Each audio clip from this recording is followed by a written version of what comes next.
Section 5. Issues Facing China. Upon completing this section, you should be able to understand the historical and current problems facing the Chinese economy and start evaluating risks as opportunities for doing business in China. All nations have some internal problems, as does China. The fast pace of China's economic growth can amplify problems. In this section, you will learn about population and birth control, unbalanced development, corruption, and environmental protection. Population has always been a problem for China. It is estimated that China had more than 100 million people 500 years ago. In 2012, it was estimated that China had over 1.34 billion people within its borders. However, the population growth has slowed in the past 2 decades, showing the effectiveness of the birth control program that was implemented in the late 1970s. The population in China has created a huge potential for economic development. However, it also brings problems. The biggest problem concerns available per capita resources. Such a large population requires more resources to support its survival, education, and employment. The second problem is, so to speak, the quality of population. Since Chinese people with less education tend to have more children than those with more education, and since they cannot afford basic education for their children, the total educational level of the population will decrease if the situation continues unchanged. China's birth control program is also called the one-child policy and is compulsory for most Chinese couples. As its name implies, the policy allows a Chinese couple to have only one child.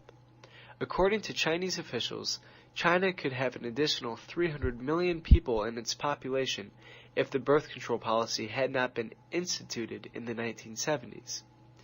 As the cost of raising children has increased dramatically, especially in the cities, most young couples now would prefer to have only one child, even if there were no birth control policy. Young couples tend to invest more in their child in terms of better food, education, etc., which creates a huge market segment. The first disparity is between urban areas and rural areas. This situation exists across regions. Modern infrastructure facilities are concentrated in urban areas, while in a few rural areas, electricity is still not available. On the one hand, people in the cities enjoy government-sponsored, low-priced, better-quality food, convenient public transportation, government-sponsored housing, subsidized higher education, and structured medical insurance. On the other hand, people in the rural areas receive none of the same. They have to spend money on these services that are subsidized for urban residents. Furthermore, peasants have to pay increased taxes. Huge burdens on peasants have created problems in the rural areas and are always at the top of the list of the central government. The differences mentioned above also drive millions of young people from rural areas into cities looking for employment. Another problem facing China is the imbalanced development across regions. Generally speaking, coastal areas are wealthier than the interior. Provinces near the borders with other countries also have better trade opportunities to develop their local economies. The provinces around the China Seas are the most developed areas in China. However, low-cost labor and some natural resources have to be imported from western provinces. To reduce the geographical gap in economic development, China has launched a few programs to stimulate the economy in less developed areas. Such programs include West exploration and reconstruction of the Northeast. One of the biggest concerns of doing business in China is the corruption that has been increasingly viewed as a major deterrent to the health of the economy.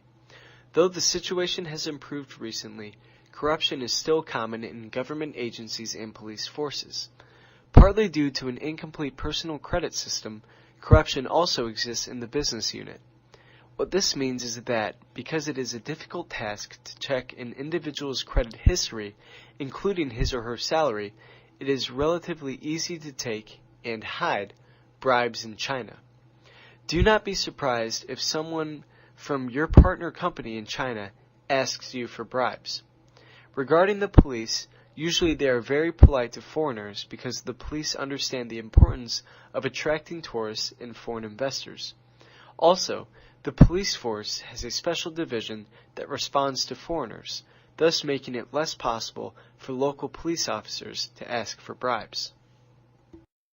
For most multinational companies, the most common situation regarding corruption is when you are confronting government officials. As U.S. laws forbid bribery, even for overseas companies, companies must find inconspicuous means for offering additional incentives. One of the reasons that a company may bribe an official is the outdated regulations and laws due to a rapidly changing business environment in China. When laws and regulations are the sticking point, government officials have authority over policies, many of which are unclear. Therefore, it is easy for them to demand payment in excess of any actual fine or penalty, or to note that money under the table would eliminate a given infraction. But this process is helpful to build guanxi with local government.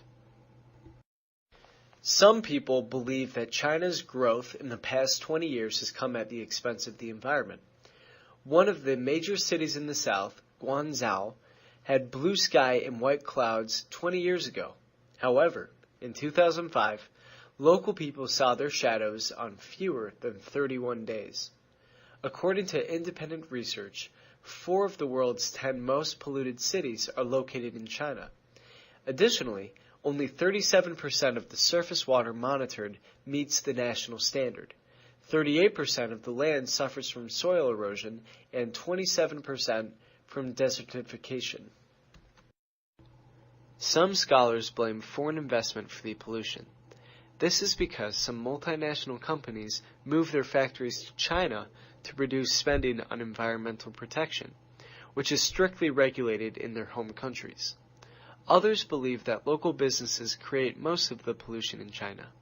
Regardless of the debate, China will gradually strengthen its environmental protection laws, thereby increasing the costs of doing business in China.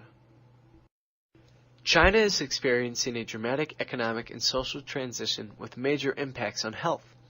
Emerging infectious diseases such as severe acute respiratory syndrome, or SARS, and influenza are increasingly important health-related issues. Although the WHO representative office in China was established in 1981, China's growing size and cultural diversity present unique challenges. The SARS threat is so severe in part because it is one of the most contagious and easily transmitted diseases of the 21st century. It is believed to have originated in southern China in the closing weeks of 2002. From there, it crossed into Hong Kong in February 2003. Then, in just a few days, it leapt to Vietnam, Singapore, Canada, Germany, and beyond. From November 2002 to July 2003, a cumulative total of more than 8,000 probable SARS cases and more than 750 deaths were reported in 26 countries, the vast majority of them in Southeast Asia and China. Another emerging disease, avian influenza A, or H5N1, hit at least 9 countries in Asia in early 2004. The virus originated in birds, hence the name, before jumping to humans. Avian flu is a difficult issue for the Chinese government to tackle because China lacks comprehensive programs to prevent animal-to-human transition of diseases. However, the profound political, social, and economic consequences of the outbreak constituted a wake-up call to the government. As a result, China's government has started to increase central funding for public health. The goal of this funding is to help vulnerable areas prepare for the possible arrival of the virus and to provide the latest information to health officials and address public concerns. At this point, you should be aware of the major problems facing China's rapidly growing economy. It is important for you to think about the impact of these problems on doing business in China, as well as the impact of the government's future reactions to these problems.